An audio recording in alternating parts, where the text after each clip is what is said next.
Hello everyone, welcome to all of you. हम आज बात करने वाले हैं इस वीडियो में लेक ओपेरोन के बारे में। जैसा कि मैं आपको पहले सारे जूलॉजी के पेपर डिस्कस करा चुका हूँ, उनके बारे में बता चुका हूँ कि आपको कौन कौन से ईयर में कौन कौन से पेपर पढ़ने हैं जूलॉजी के। तो आज से हम जो है वो टॉपिक स्टार्ट कर रहे हैं जिसका नाम है लेक ओपेरोन। तो ये जो आपका टॉपिक है ये है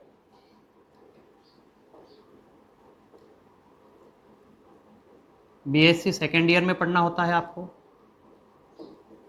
ये टॉपिक जो है वो आपको बीएससी सेकेंड ईयर में पढ़ना होता है। पेपर सेकेंड, यहाँ पर पेपर सेकेंड का नाम मैंने आपको बता दिया था। जेनेटिक्स एंड बायोटेक्नोलॉजी के अंतर्गत आएगा ये जो हम आज टॉपिक पढ़ने वाले हैं। तो सबसे पहले ये समझ लीजिए कि लेक ओपेरोन क्या है, हमको क्यों पढ़ना होता है और किसके अंदर इसकी स्टडी की जाती है। तो सर्वप्रथम लेक ओपेरोन नाम का जो मॉडल है वो दो साइंटिस्ट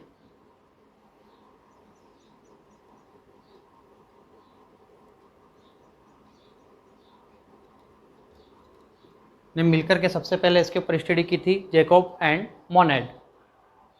इन्होंने यह मॉडल सर्वप्रथम 1961 में दिया था, जैकब एंड मोनेड ने मिलकर के। इसकी जो लेक ओपेरोन की जो स्टडी है वो की जाती है बैक्टीरियल सेल के अंदर, मतलब प्रोकैरियोटिक सेल के अंदर हमें इसकी स्टडी करनी होती है, जो इन्होंने की थी। अब आप ये समझ लीजिए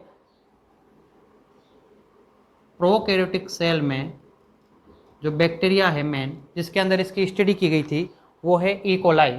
ई कोलाई नाम का जो बैक्टीरिया है उसके अंदर जैकब एंड मोनेड ने इसकी सबसे पहले स्टडी करी और ये मॉडल 1961 में प्रस्तुत किया। अब समझते हैं लेक ओपेरोन का मतलब क्या है। तो लेक का मतलब है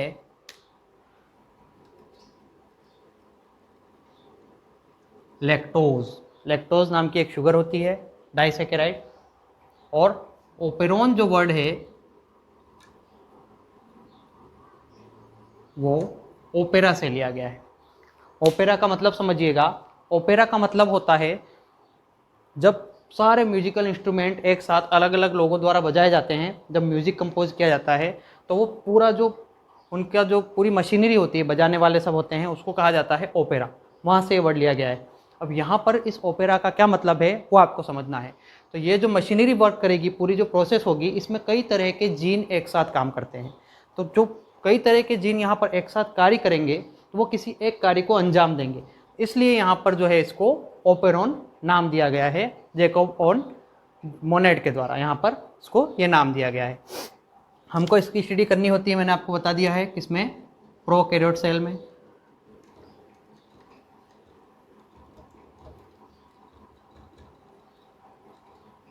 रीज़न क्या है प्रोकैरियोटिक सेल में जो ओपेरोन मॉडल है या ये जो जीन एक्सप्रेशन की प्रक्रिया है उसको यहाँ पर जो है वो स्टडी करने का, तो उसके बारे में आप समझिएगा कि प्रोकैरियोटिक सेल जो होती है इसका जो जेनेटिक मटेरियल होता है,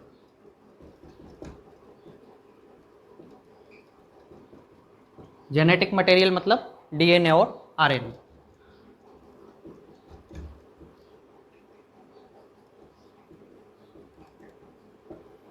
वो होता है बिल्कुल सिंपल टाइप का।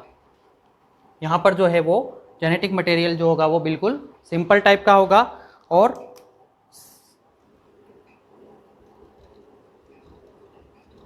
दूसरी चीज सर्कुलर होगा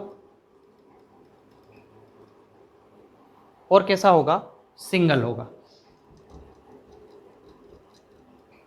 कैसा होता है यहाँ पर जेनेटिक मटेरियल, सिंपल, सर्कुलर होता है और सिंगल होता है यहाँ पर। इसलिए यहाँ पर इसकी जो ओपेरोन मॉडल है उसकी आसानी से स्टडी की जा सकती है। लेकिन यूकैरियोटिक सेल के अंदर जो जेनेटिक मटेरियल होता है वो बहुत कॉम्प्लेक्स होता है। उस कॉम्प्लेक्सिटी के कारण आज तक जो है वो हम जीन एक्सप्रेशन पूरा का पूरा यूकैरियोटिक सेल में स्टडी नहीं कर पाए हैं। इसलिए हम जीन एक्सप्रेशन को समझने के लिए क्या करते हैं, प्रोकैरियोटिक सेल के अंदर जो है वो इसकी स्टडी की जाती है। तो ये समझ लीजिए आप, सबसे पहले जैकब एंड मोनेड का नाम ध्यान रखिए। 1961 में ये मॉडल दिया था उन्होंने। लैक्टोज नाम की शुगर जो होती है वो जो बैक्टीरिया द्वारा जो है वो एनर्जी जब इसको नहीं मिल पाती है ग्लूकोज से, जब इसको वो यूज़ करता है, इसकी पूरी प्रोसेस होती है मशीनरी, वो हम अभी आगे पढ़ेंगे। तीसरी चीज़ है प्रोकैरियोटिक सेल के अंदर जो है वो इसकी स्टडी की जाती है, क्योंकि उसका जेनेटिक मटेरियल जो है डीएनए और आरएनए वो बिल्कुल सिंपल प्रकार का होता है और सिंगल सर्कुलर टाइप का होता है। तो यहाँ पर इसकी स्टडी जो है वो हम आसानी से कर सकते हैं। अब यहाँ पर जो है वो अलग अलग टाइप के जीन्स काम करते हैं, वो कौन कौन से जीन्स हैं, वो कैसे कार्य करते हैं, उसके बारे में हम समझेंगे। कुछ टर्मिनोलॉजी है जो आपको यहाँ पर ध्यान रखनी है, उस टर्मिनोलॉजी के बारे में बताऊंगा, तो आप अभी ये लिख लीजिए। इसके बाद में हम स्टार्ट करते हैं ओपेरॉन मॉडल। आइए अब स्टार्ट करते हैं। लेक ओपेरॉन्स के जो जीन हैं उनको पढ़ेंगे हम, और जीन्स किस प्रकार से कार्य करते हैं उनके बारे में जानना होगा आपको। तो सबसे पहले समझ लीजिए, यहाँ पर देख लीजिए कि लेक ओपेरॉन के अंदर वर्क करने वाले जो जीन्स होते हैं वो दो टाइप के जीन्स होते हैं। पहले जो जीन्स हैं उनको हम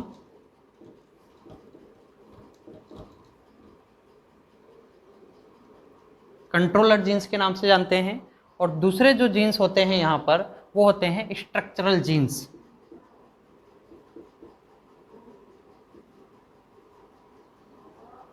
कंट्रोलर जीन्स और स्ट्रक्चरल जीन्स यहाँ पर, तो जो कंट्रोल करते हैं इस पूरी प्रोसेस को वो कहलाते हैं कंट्रोलर जीन, और जो यहाँ पर जिनके पास में, जिन जीन्स के पास में जेनेटिक इन्फॉर्मेशन होती है वो कहलाते हैं स्ट्रक्चरल जीन्स, जिनसे जाकर के आगे प्रोटीन का या एंजाइम्स का निर्माण होता है। तो यहाँ पर इनके पास में क्या होता है,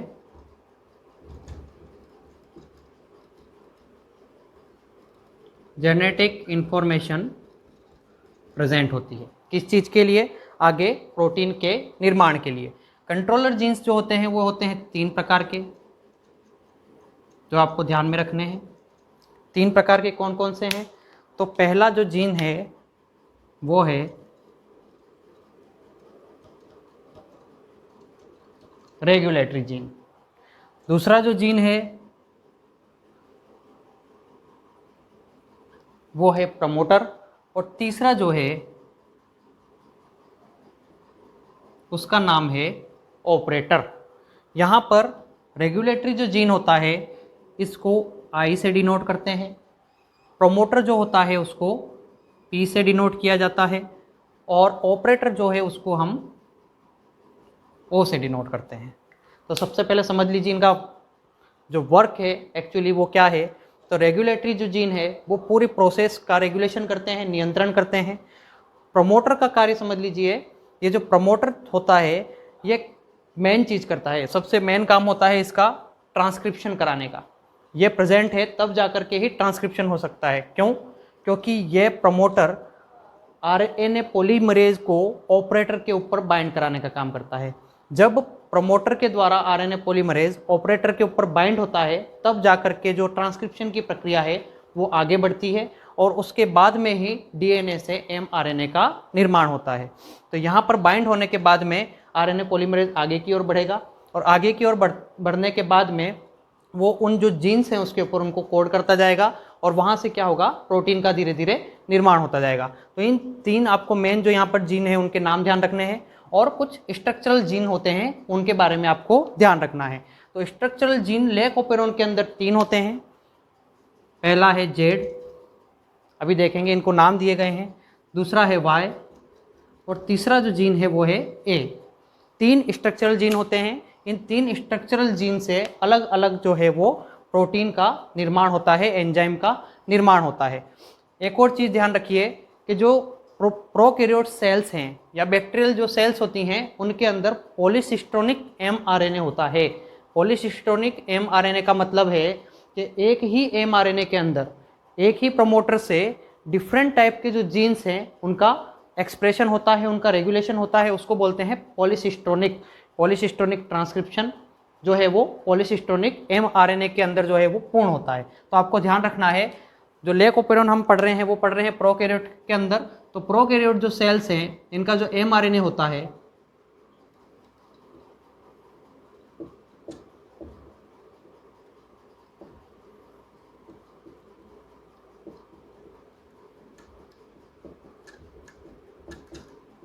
वो होता है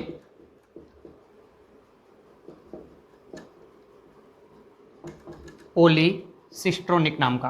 पॉली का मतलब बहुत, और सिस्ट्रोन का मतलब है आपको पता होगा एक्सॉन और इंट्रॉन। तो एक साथ जो है वो बहुत सारे एक्सॉन्स तथा इंट्रॉन्स का जो है वो उनको अलग करना और ट्रांसक्रिप्शन करके mRNA का निर्माण होना जो है वो एक ही प्रमोटर से पूर्ण होता है, उसको बोलते हैं पॉलीसिस्ट्रोनिक। तो यहाँ पर आप ये जो है वो जीन्स के नाम याद कर लीजिए। इसके बाद में हम इसकी जो मशीनरी है उसको पूरी देखते हैं कि ये प्रोसेस चलती कैसे है, ये लिख लीजिए आप। आइए अब मेन पॉइंट पर बात करते हैं, समझते जाइएगा साथ साथ में।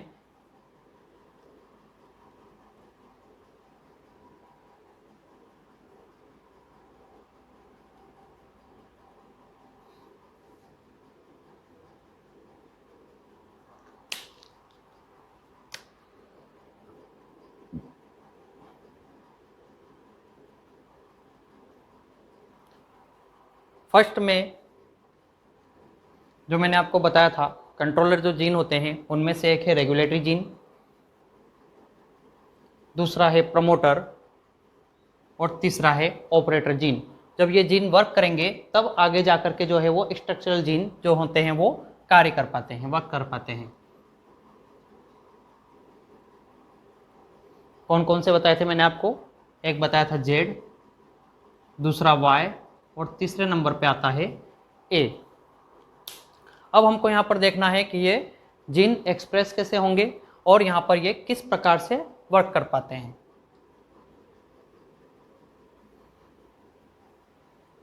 इसको लेक आई के नाम से भी जाना जाता है।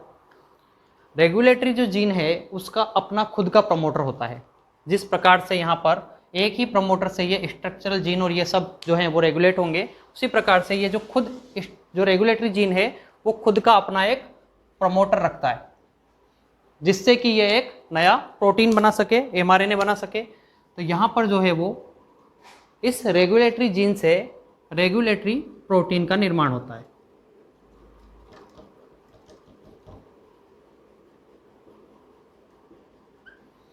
ये रेगुलेटरी प्रोटीन जो है वो बहुत मेन है यहाँ पर, इसी के द्वारा जो है वो ये पूरा का पूरा जो प्रोसेस है वो रेगुलेट होगा। अब हमको देखना है यहाँ पर कि जो लेक ओपेरोन है, यहाँ पर लैक्टोज का जो मेटाबॉलिज्म हो रहा है वो किस प्रकार से होता है और लेक ओपेरोन जो है वो लैक्टोज जो है वो इस बैक्टीरियल सेल के अंदर जो है एंटर कैसे करता है और क्यों करता है। तो सबसे पहले एनर्जी सोर्स के रूप में हमारी बॉडी हो चाहे बैक्टीरिया की सेल हो, ग्लूकोज जो है वो काम आता है। सबसे पहले ये ध्यान रखिएगा, अगर ग्लूकोज अवेलेबल है तो बैक्टीरियल जो सेल होगी वो किसी भी दूसरे शुगर का अपटेक नहीं कर पाएगी या नहीं करना चाहेगी, क्योंकि उसको डायरेक्ट एनर्जी सोर्स जो है वो ग्लूकोज मिल रहा है। दूसरी चीज़ आप देख लीजिए, लैक्टोज अगर बाहर के एनवायरनमेंट में अवेलेबल है और ग्लूकोज की कमी हो गई है बैक्टीरियल सेल को, तब वो क्या करती है, लैक्टोज का अपटेक करती है। जैसा कि मैंने आपको बताया लैक्टोज जो है वो डाइसेकेराइड शुगर है। तो यहाँ पर जो है वो ये आप पूरी बैक्टीरिया की एक सेल जो है वो पूरी सेल है, यहाँ पर ये इसका mRNA है, जो ये इसका DNA है, यहाँ से इसके जो हैं वो जीन्स हैं जिनसे इसका mRNA का निर्माण होगा। तो यहाँ पर हम देखते हैं जेड नाम का जो स्ट्रक्चरल जीन है उससे एक प्रोटीन बनता है जिसका नाम है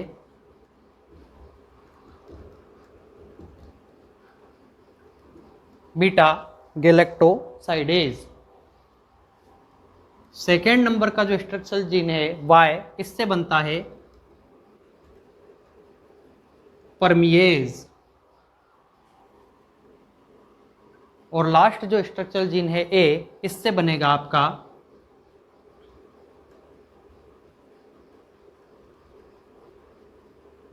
ट्रांस एसिटाइलेज। ये तीनों स्ट्रक्चरल जीन मिलकर के अलग अलग कार्य करते हैं। अब ये किस प्रकार से कार्य करेंगे? तो पहली बात यह है कि लेक ओपेरोन जो है वो नेगेटिव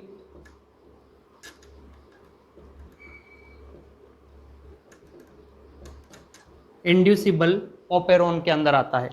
नेगेटिव इंड्यूसिबल ओपेरोन इसे इसलिए कहा गया है क्योंकि रेगुलेटरी प्रोटीन जो है वो इस ओपेरोन को जो है वो रोकने का कार्य करता है, इसलिए इसको नेगेटिव इंड्यूसिबल के अंतर्गत रखा गया है। आपके दूसरे ओपेरोन भी हैं, ट्रिप्टोफान ओपेरोन, वो पॉजिटिव इंड्यूसिबल में आते हैं क्योंकि वहाँ पर जो रेगुलेटरी जीन्स होते हैं, रेगुलेटरी जो प्रोटीन्स बनते हैं वो ओपेरोन को स्टार्ट करने का काम करते हैं, ऑन करने का काम करते हैं। लेकिन यहाँ पर रेगुलेटरी प्रोटीन जो है वो इस प्रोसेस को रोकने का कार्य करता है, इसलिए जो है उसको हम नेगेटिव इंड्यूसिबल बोलते हैं।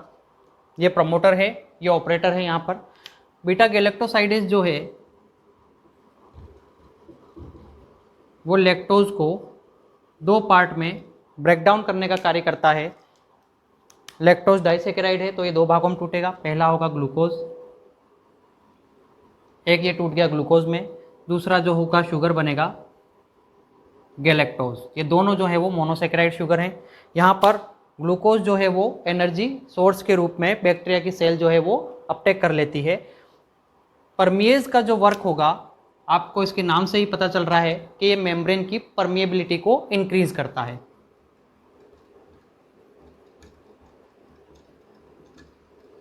परमिएबिलिटी को इंक्रीज करने का काम करेगा।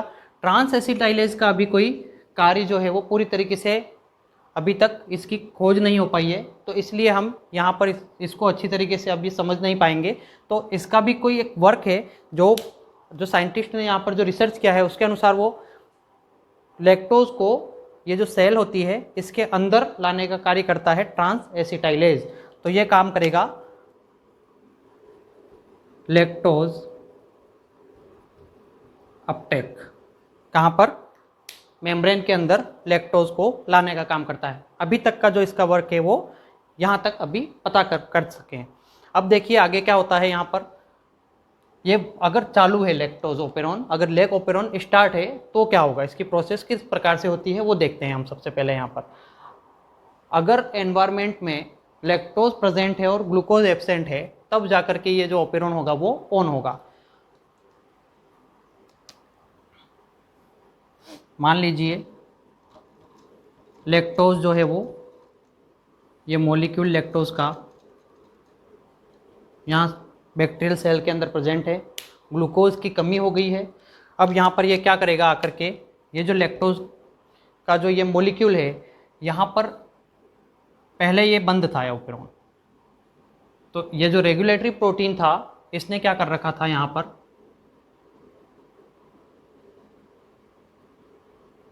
इस ऑपरेटर पे बाइंड हो रखी थी। ये रेगुलेटरी प्रोटीन जो है वो यहाँ पर बाइंड हो रखा था, जिससे कि आरएनए पॉलीमरेज यहाँ पर आकर के बाइंड नहीं हो पाता है और ये प्रोसेस नहीं चल पाती है।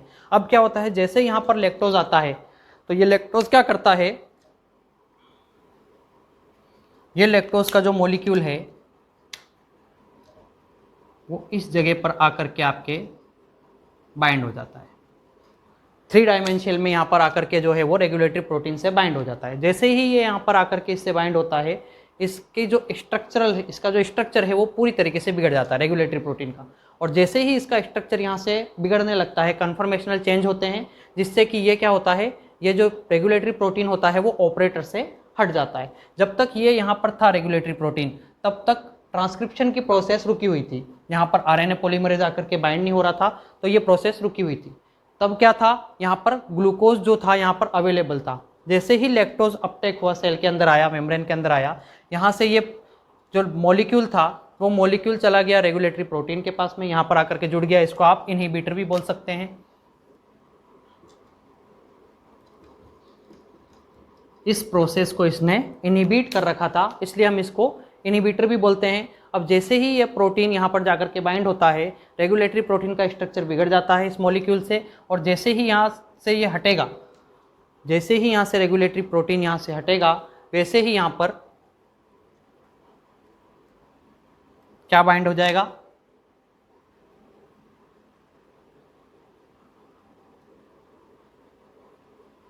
आरएनए पॉलीमरेज जो है वो यहाँ पर आकर के बाइंड हो जाता है।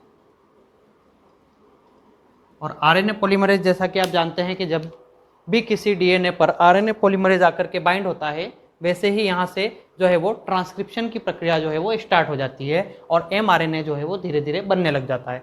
तो एमआरएनए बनने लग जाता है, जिससे कि यहाँ पर ZYA जो स्ट्रक्चरल जीन है वो बीटा गैलेक्टोसाइडेज, परमिएज और ट्रांस एसिटाइलेज बनाएंगे। परमिएज जैसे ही बनेगा वो लैक्टोज का अपटेक करेगा, बीटा गैलेक्टोसाइडेज जो है वो लैक्टोज का ब्रेकडाउन करेगा, जिससे ग्लूकोज बनेगा। ग्लूकोज जो है वो बैक्टीरिया द्वारा एनर्जी सोर्स जो है, उस बैक्टीरिया द्वारा क्या किया जाएगा, एनर्जी सोर्स के रूप में उसको यूज़ कर लिया जाएगा। और ट्रांस एसिटाइलेज जो है वो लैक्टोज के अपटेक में हेल्प करेगा। एक चीज़ और देखिए यहाँ पर समझने की है आपके लिए, बहुत अच्छी चीज़ है। बीटा गैलेक्टोसाइडेज एक काम और करता है, यहाँ पर जब लैक्टोज बहुत कम मात्रा में प्रेजेंट होता है तो यहाँ पर बहुत कम मात्रा में क्या होता है, लैक्टोज, बीटा गैलेक्टोसाइडेज लैक्टोज से ग्लूकोज और गैलेक्टोज का निर्माण कर रहा है। लेकिन जब यहाँ पर ग्लूकोज प्रेजेंट है और लैक्टोज बहुत कम मात्रा में जो है वो प्रेजेंट होती है जब, तो यहाँ पर लैक्टोज से